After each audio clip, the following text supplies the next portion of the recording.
Seja bem-vindo, Marcelo, a palavra é sua. Boa tarde, agradecendo aí a Brem pelo convite, é uma satisfação estar aqui, também sou membro aí do Conselho da Brem, então estou aqui. A ideia hoje é apresentar um pouco, rapidamente, um panorama mais legal, mas na perspectiva do fomento e da tributação, não tanto da regulação. Meu colega de Abrem, Yuri, que é o especialista em regulação. Eu vou dar um foco aqui mais na parte de fomento e subvenção, e um pouco da questão tributária também, que a gente sabe que no Brasil é essencial para qualquer tipo de setor se desenvolver. Eu começo com... Estive na Alemanha, eu fiz um doutorado lá, morei, tenho uma atuação forte aí no setor também de ESG na Alemanha. Eu estive lá visitando pedido de um cliente, uma grande planta lá de resíduos, de coleta, tratamento de resíduos, e ele estava muito interessado em entender a legislação brasileira numa perspectiva de negócio, porque, geralmente, esse é um tema, essa abordagem minha não é por acaso, um tema, geralmente, o advogado sempre... ele aparece quando tem um problema. Aqui, na verdade, a questão da regulação... Para o setor da economia verde e também, especialmente, da questão do waste to energy, também da eletromobilidade, ele pode ser uma solução. Então, voltando ao meu caso lá da Alemanha, então, o que ele me contou e justificou por que ele estava começando uma análise de mercado pela legislação, ele nem tinha ainda entendido o mercado brasileiro, quem eram os players, qual era o potencial econômico. Primeiro, ele queria entender a regulação. Ele me explicou, falou assim, na Alemanha só existe o setor...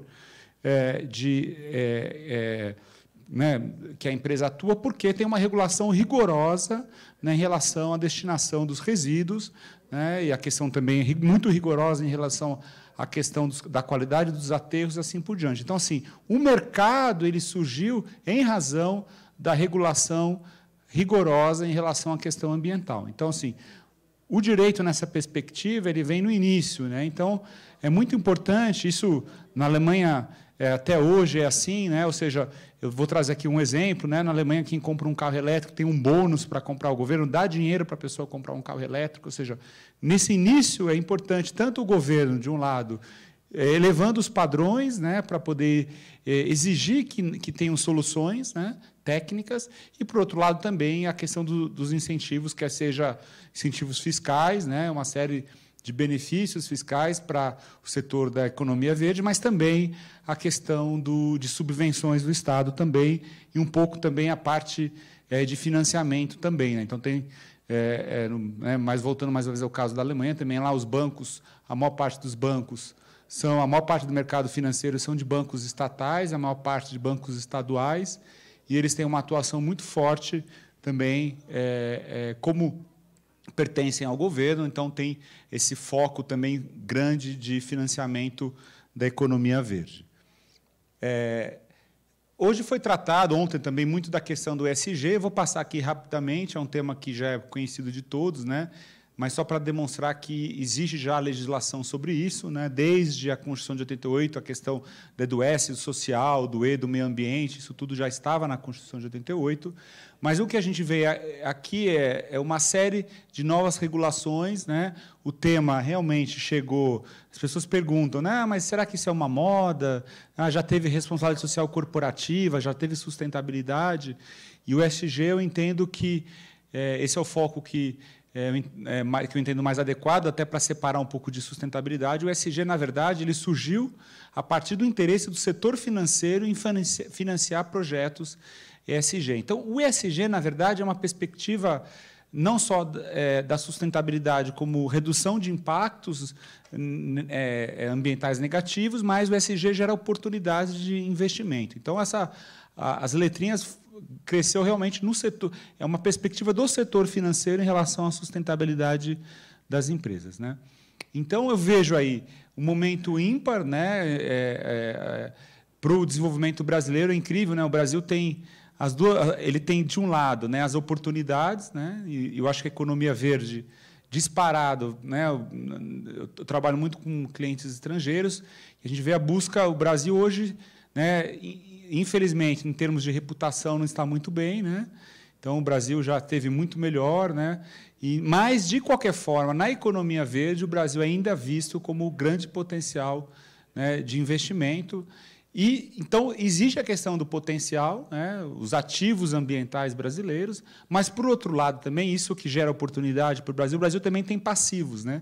Então, o Brasil tem as duas pontas, ele tem o ativo ambiental, mas ele tem muitos passivos ambientais, e aqui, né, especificamente, a questão do resíduo. Então, eu acho que não há lugar no mundo hoje mais atrativo para investimento que o Brasil, por ele ter ativos e também passivos, né? Ou seja, é possível tanto obter recursos para, né, gerar negócios com o ativo, mas também é necessário muito investimento para poder tratar o passivo. Então, eu acho que o Brasil tem que levar a sério, e aí eu entro na questão da regulação, né? O governo brasileiro, né, nível federal, estadual, municipal, tem que e o próximo governo que vier, né, ele tem que assumir a bandeira da economia verde como principal motor de desenvolvimento do país. Né? Eu acho que se países como a Alemanha colocaram a economia verde como fator de desenvolvimento, eles têm o quê? Eles têm a parte mais de tecnologia, de equipamento, mas os ativos ambientais estão aqui, e os passivos também. Lá, a questão do resíduo já está encaminhada há muito tempo. Aqui no Brasil ainda tem muito a fazer. Então, eu vejo o Brasil, o próximo governo tem que adotar uma postura muito ativa de fomento e também na questão da desoneração tributária, assim por diante. Né?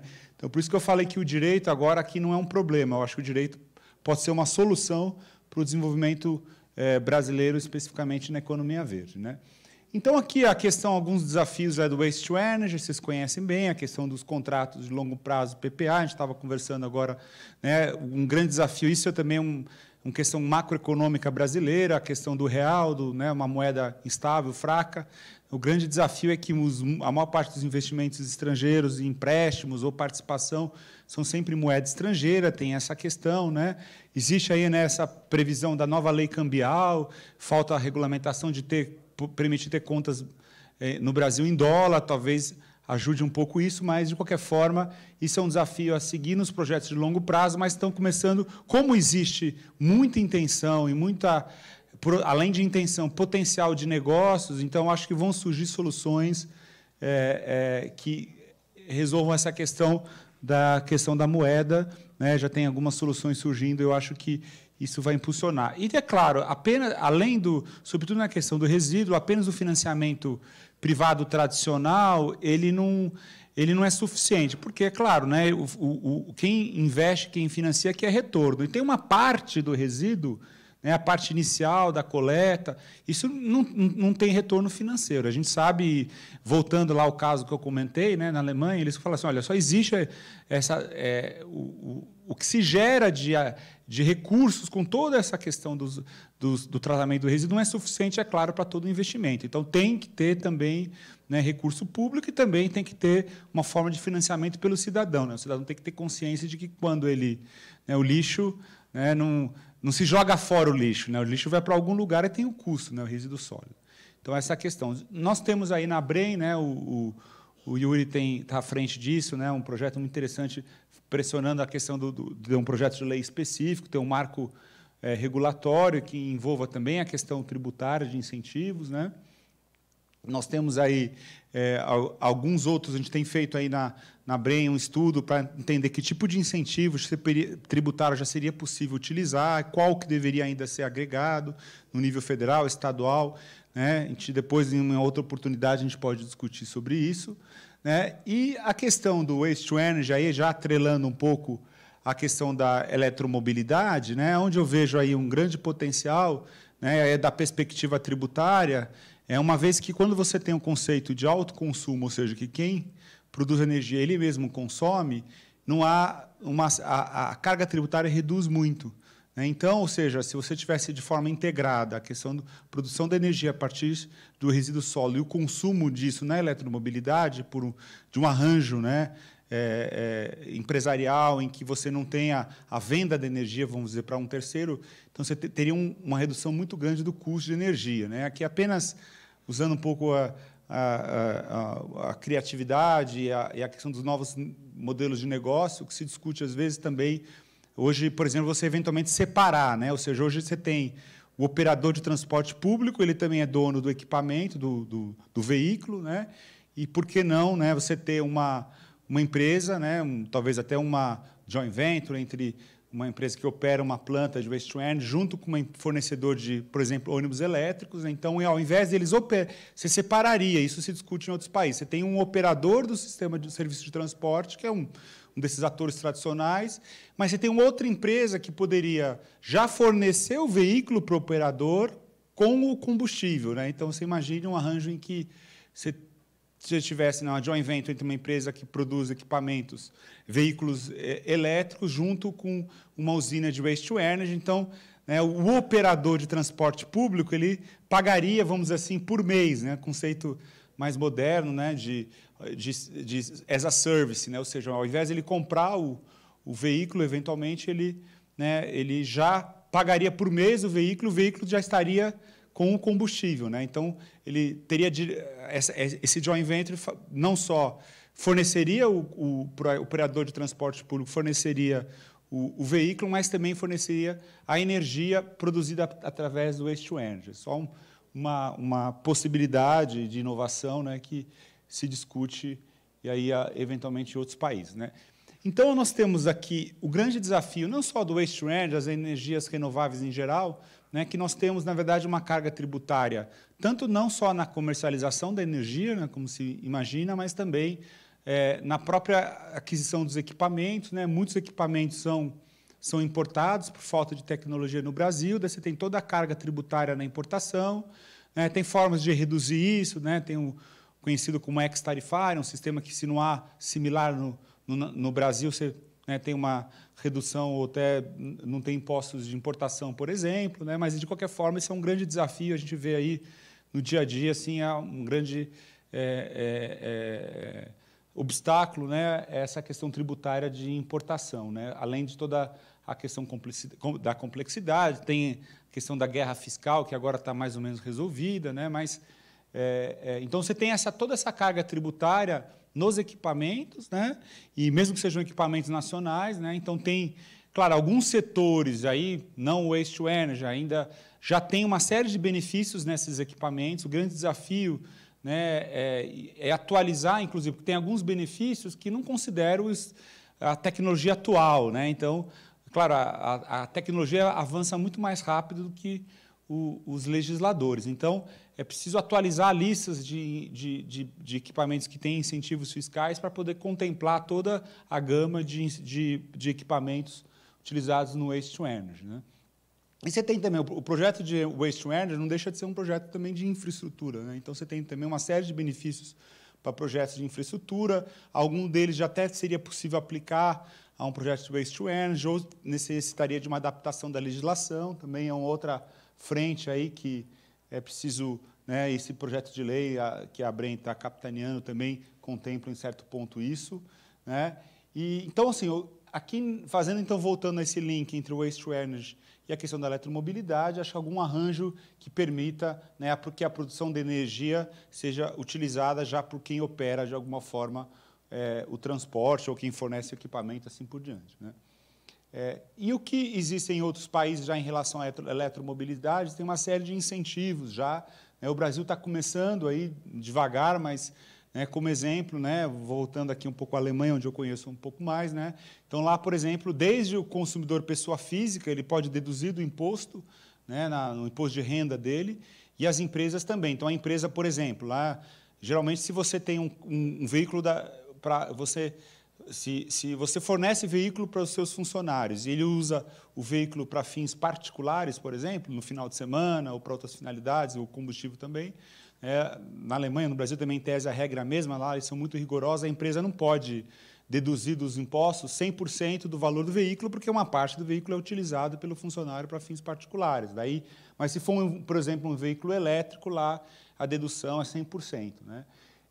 Você tem lá também lá na Alemanha, quem vende energia, entre aspas, né, através da parte de carregamento de carro elétrico, ele não é considerado um distribuidor de energia para fins de tributação, né? Ele é considerado um usuário final. Mesmo que ele venda energia, né, ele não é considerado, não tem toda a tributação da venda de energia, ele é considerado como se ele estivesse ele mesmo utilizando a energia, né? Então, você tem toda uma discussão lá muito avançada em relação às... teve aqui a presidenta da BNT, as normas urbanísticas e também construtivas, da onde você pode colocar os postos de carregamento. Teve uma discussão muito grande na Alemanha, por exemplo, você pode colocar um posto de carregamento de carro elétrico num prédio residencial, por exemplo. Então, tem todo esse desafio também regulatório, né, de como, né, para poder crescer, sabe que um dos grandes desafios aí da eletromobilidade é a questão do carregamento, então tem toda uma discussão bem mais avançada, a gente está ainda aqui iniciando isso, né. Lá existe também áreas que só os carros elétricos podem circular, isso também é uma tendência, né, na Europa, então a regulação restringindo o uso do carro a combustão em determinadas áreas, sei lá, como o centro das cidades, mas permitindo a circulação de carros elétricos, né. E, como eu comentei também, na Alemanha, você tem um bônus. Quem vai comprar um carro elétrico, ele recebe um dinheiro do governo, uma ajuda do governo para receber um carro elétrico. Então, às vezes, a gente já acha que, quando a gente fala aqui no Brasil, o governo tem que incentivar, tal, o pessoal acha que é um pouco isso, cultura de latino-americano, de pedir sempre um dinheiro para o governo, mas, na verdade, né, a economia verde, nos países mais desenvolvidos, começaram sempre, né, com uma iniciativa de regulamentação, de política pública, e a primeira pedalada, vamos dizer assim, mesmo sendo elétrica a bicicleta, tem que dar aquela pedalada, não é? Se a pedalada, o governo precisa dar uma ajudada na pedalada. Aqui eu fiz apenas, depois está à disposição de vocês, eu fiz aqui um quadro de alguma legislação que já existe no Brasil em relação à questão de incentivos à questão da eletromobilidade, né? Então, São Paulo, por exemplo, você pode deduzir do IPTU parte do pagamento do IPVA no carro elétrico, tem estados que dão até isenção do IPVA no carro elétrico, assim por diante. Tem uma série outros de incentivos, a questão também do ICMS, IPI. Então, mas eu acho que ainda são muito tímidos. É necessário, sobretudo, tem alguns incentivos no nível estadual e municipal, mas, é claro, a maior carga tributária entra no nível federal, seriam necessários mais incentivos, mas vamos ter aqui o presidente, né, o Maluf, que vai poder talvez entrar um pouco mais nesse tema também. E um outro tema que se discute muito lá, para concluir essa questão mais regulatória, é muito interessante, que é um tema que está agora no Brasil, da questão de proteção de dados. Lá se discute a proteção dos dados dos pontos de carregamento, porque, na verdade, para que haja, para você saber exatamente quanto de energia você precisa naquele estação de carregamento, você tem que ter noção da energia que vai ser consumida. Então, para isso, né, os pontos de carregamento ficam coletando dados dos veículos que estão sendo carregados lá, né? E também para que haja uma, né, que se fala, interoperabilidade dos pontos de carregamento. Então, hoje se discute muito lá o que fazer com esses dados, né? Ou seja, então é possível, a partir do momento que você carrega os veículos, você consegue saber exatamente o perfil, né, dos moradores, porque hoje os carros também têm toda uma parte de inteligência, né, tecnologia, então você consegue, a partir dos pontos, saber, por exemplo, né, quantas pessoas moram numa residência, qual o caminho que eles fazem, que tipo de equipamento eletrônico eles utilizam. Então, hoje se discute muito lá, tem uma regulação da União Europeia meio um pouco geral sobre proteção de dados, que também tem no Brasil, no Brasil, a LGPD, mas tem uma grande discussão hoje a quem pertence esses dados, o que pode fazer com esses dados, que também, né, isso também gera um ativo importante hoje, né? Se fala que, todos isso já virou, todos repetem que o novo ouro são os dados. Então, também tem a questão dos dados ligados e uma questão de regulação em relação a isso. No Brasil, acho que nem se discute o tema ainda, mas é um tema que vai chegar. E aqui eu trouxe também outras questões, da questão de cibersegurança também ligada aos pontos de carregamento e tal. Então, um pouco eu quis fazer uma apresentação bem geral mesmo, rápida, mostrando aí que já existem alguns incentivos no Brasil, né? Então, já é possível se aproveitar, dependendo, né, do setor, do equipamento, é possível. Então, vale a pena, às vezes, fazer uma análise em relação a isso, já tem alguns incentivos, né? A Brem tem feito um trabalho aí muito ativo para tentar ampliar esses incentivos, né? E também tem questões aí como a proteção de dados, outras questões que vão surgir regulatórias, a gente já tem que começar a pensar, né, além dessas que são discutidas diretamente ligadas ao setor da regulação da energia, e que, no final, a gente depende ainda muito, e o Brasil tem que estar consciente disso, de mais política pública, de mais incentivo, sobretudo na área fiscal, para, então, viabilizar a atração de investimento externo e, com isso, o setor, né, conseguir se desenvolver.